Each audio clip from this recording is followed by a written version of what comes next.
Back at the Duel of the Pool in Irvine, California for the men's 100-meter backstroke, and that must be music to the ears of Aaron Pearsall, who swam a few laps in this pool, to say the least, as a longtime member of the Irvine Nova Aquatics team, which trains in this pool. So not often you get to be an Olympic champion, a world champion, and you come home and get to swim in front of your hometown fans. And that's not the only contingent that's here. In fact, Craig Hummer is now with his two biggest fans. Craig.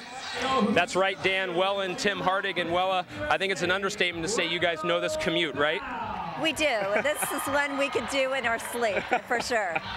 You obviously have Haley, of course, also, who's a great swimmer. Tim, talk about, though, how as parents you're proud of what Aaron's done in the pool. He's obviously set new standards. Yeah, he started young, so it's been an ongoing process where we've just watched him become everything and beyond that we ever expected for him. And he said become a good ambassador for the sport.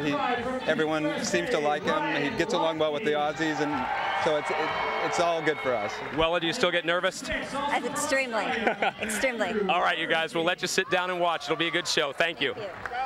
Nice people, and you see where Aaron Pearsall gets it. Just a cool, laid-back, very nice man. And I guess, Rowdy, I mean, this is a very rare opportunity to be able to do something like this. Or to do it at home, it's just amazing. When we were talking about it, he just said this is just a perfect atmosphere for him. He'd like to put up a good show, especially in this event.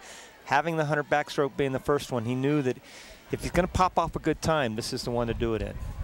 Well, he lowered the world record earlier in Indianapolis, 53.17. He's the huge favorite here. And as you look at some of the other swimmers, how do they stack up behind Pearsall, the favorite here? Well, Matt Welsh has been around the scene for a long time, two-time Olympian. You know, he swam this event at the World Championships, just missed making the finals. He got 9th in that event, probably should have finaled. And he's always been kind of a needle in Pearsall's back, and also formerly Lenny Krayzelburg. He's always been right there, never kind of been able to get over the hump. But if he can take it out with him, watch out for Matt Welsh, and also for Randall Ball in lane number 1. Ryan Lochte also is very good. This is a great heat. Lochte popped out of there in lane 5, second from the top, in pretty good shape. Up above him is Andrew Lauterstein, who's faded a bit, but here comes Pearsall in lane 3. Well, you know, I like Randall Ball.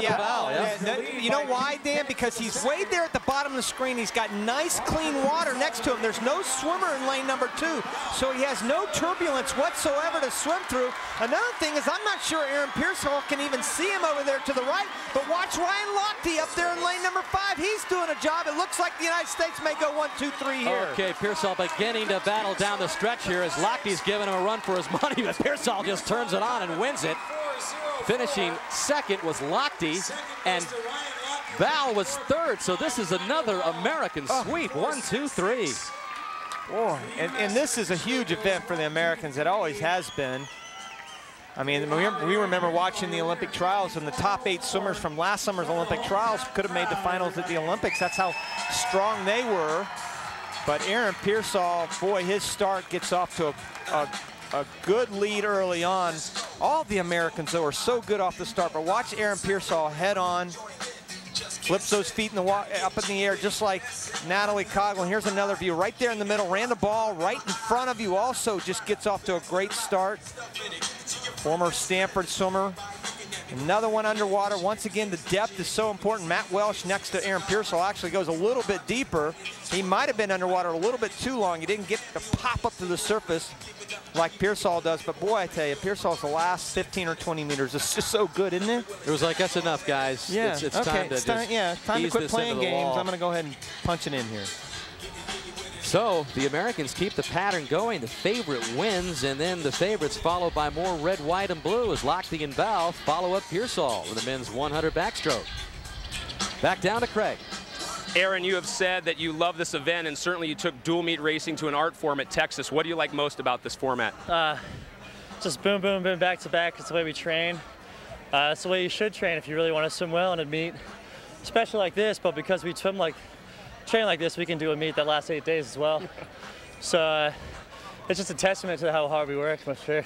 Well, you're back in the hood, so to speak. Your family's here, your friends are here. How exciting is it to perform in front of them? You know, this is what makes it more exciting than probably any meet I've been to in a long time. It's just But I remember being the 10-year-old kid going to these type of things, looking up to, I guess, guys where I am now, you know. So it's funny how it takes full circle, and I'm more than proud to fill the shoes, so it feels great. Congrats. I know your parents haven't seen you since before Montreal. Go find them. Yeah, man, thanks a lot. All right, a warm homecoming indeed for Aaron Pearsall. Let's check out the way the men and the women stack up here. Look at the American men domination, 35-5. We expected the women to be a little closer. Maybe in the long run, the Australians have the advantage there, but so far the men just outpointing the Aussie men by 30 points for the overall commanding lead of 55-25.